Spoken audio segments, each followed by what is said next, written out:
Good morning student. हम संत पीपा के पाठ का आगे का अध्ययन करेंगे। पीपा की मान्यता थी कि समाज में कोई छोटा बड़ा नहीं है, सब एक ही ईश्वर के बंदे हैं। ईश्वर के सामने सभी जीव समान हैं। परम पिता परमात्मा अपनी संतान में कभी भेदभाव नहीं करता। उसकी दृष्टि में कोई ब्राह्मण और कोई शूद्र नहीं है। एके मार्ग ते सब आया, एके मार्ग जाही, एको माता पिता सबही के विप्र शूद्र को ही नाई। अर्थात ईश्वर सबके लिए एक ही है और सब एक ही ईश्वर के बंदे हैं और ईश्वर के सामने सभी जीव समान हैं और समाज में कोई छोटा बड़ा नहीं है। एक मार्ग से सब एक मार्ग जाही की एक ही मार्ग से अर्थात सब ईश्वर की से ही आए हैं और उसी मार्ग पर सबको जाना है। सबके एक ही माता पिता हैं और जो उनका पालन करने वाले हैं विप्र शूद्र कोई नहीं। और इसमें कोई छोटा बड़ा नहीं है, ना कोई इसमें ब्राह्मण है ना कोई शूद्र है। इसमें ऐसा कोई नहीं है कि एक इस अर्थात सभी मनुष्य कि समाज में कोई भी छोटा बड़ा नहीं है, सब एक ईश्वर के बंदे हैं। ईश्वर के सामने सभी जीव समान हैं। परमपिता परमात्मा अपनी संतान में कभी भेदभाव नहीं करता।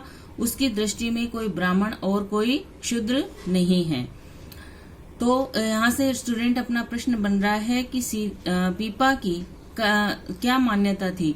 तो आप यहाँ से इसको अंडरलाइन करेंगे कि पीपा की मान्यता थी कि समाज में कोई छोटा बड़ा नहीं है, सब एक ही ईश्वर के बंदे हैं। ईश्वर के सामने सभी जीव समान हैं। परम पिता परमात्मा अपनी संतान में कभी भेदभाव नहीं करता। उसकी दृष्टि में कोई ब्राह्मण और कोई शूद्र नहीं है। आगे पढ़ते हैं।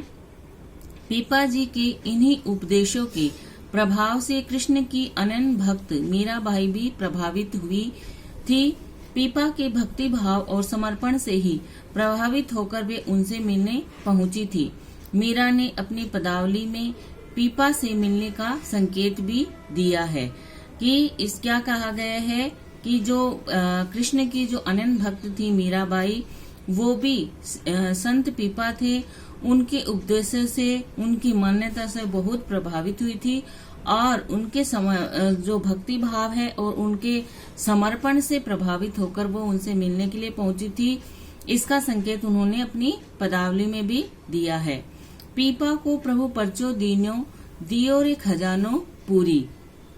पीपा ने अपनी भक्ति भावना द्वारा समाज के उपेक्षित वर्ग के हृदय में आत्मविश्वास, आत्मनिर्भरता, हिम्मत, दृढ़ निश्चय जागृत करते हुए समाज के रूढ़ि बंधनों को तोड़ने की चेतना का भाव जगाया।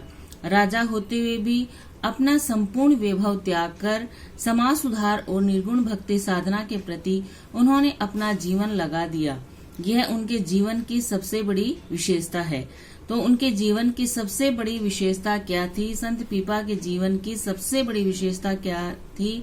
तो यहाँ से आप अंडरलाइन कर लेंगे कि राजा होते हुए भी उन्होंने अपना संपूर्ण वैभव त्याग कर समाज सुधार और निर्गुण भक्ति साधना के प्रति उन्होंने अपना जीवन लगा दिया। यह उनके जीवन की सबसे बड़ी विशेषता थी। यहाँ तक अंडरलाइन कर लेंगे, बहुत ही महत्वपूर्ण बिंदु हैं। आगे बढ़ते हैं। लोक संत के रूप में पीपा इसलिए भी अति प्रिय थे क्योंकि वे हिंसा के घोर विरोधी थे। मांस भक्षण की भी वे सर्वथा निंदा करते हैं। मांसाहार को वे वर्जित मानते हैं। किसकी निंदा करते हैं वो?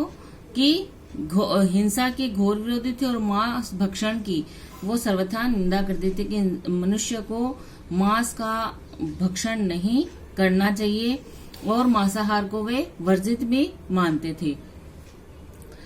जीव मार जीमण करे खाता करे बखान, पीपा पर तक देख ले थाही थाली मही माही मसाण। संत पीपा ने इसी प्रकार उपदेश करते हुए भ्रमण किया। जहाँ जहाँ वे जाते उनके भक्तों और अनुयायियों की संख्या बढ़ती जाती। जिस किसी को भी पता चलता कि पीपा राजगद्दी त्याग कर भक्त बने हैं तो भीड़ की भीड़ उनके दर्शन करने आ जाती। बड़े बड़े राजा नवाब, धनिक आदि उनके उपदेश सुनते थे। पीपा जी निर्गुण निराकार ब्रह्मा का उपदेश देते और मूर्ति पूजा का खंडन करते थे। अब यहाँ से प्रश्न बन रहा है कि संत पीपा का दर्शन करने कौन कौन आते थे।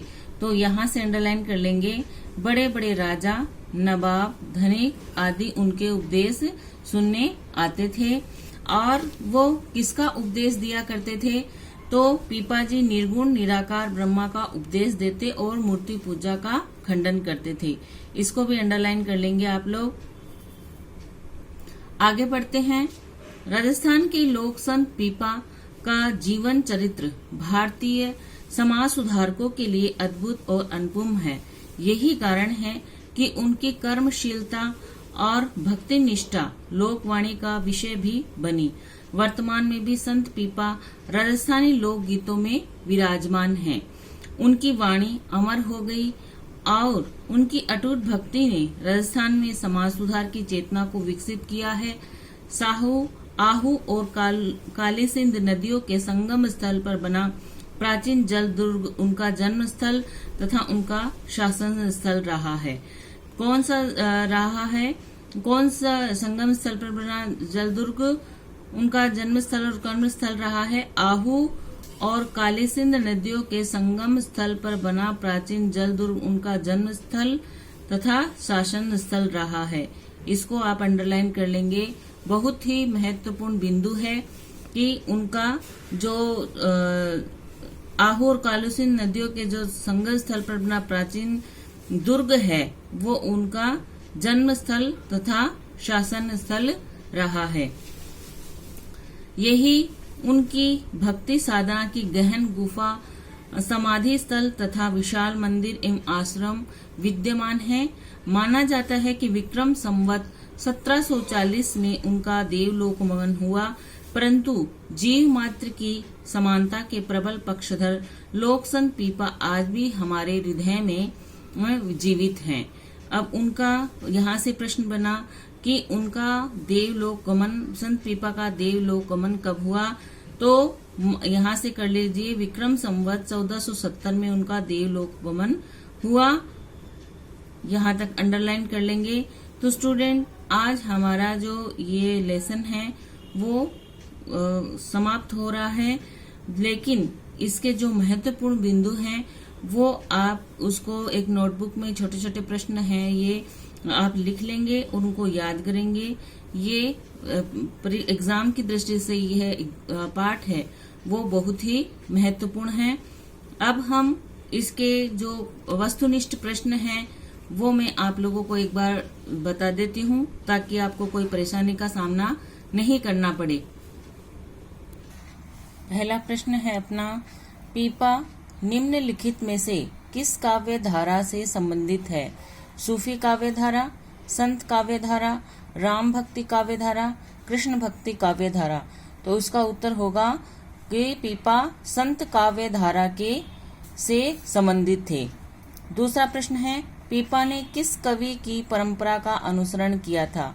हमने लेसन में भी पढ़ा था कि पीपा ने कबीर की परंपरा, संत कवि की परंपरा का, कबीर की परंपरा का अनुसरण किया था।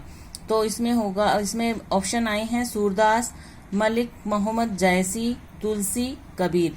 अपना सही आंसर होगा कबीर।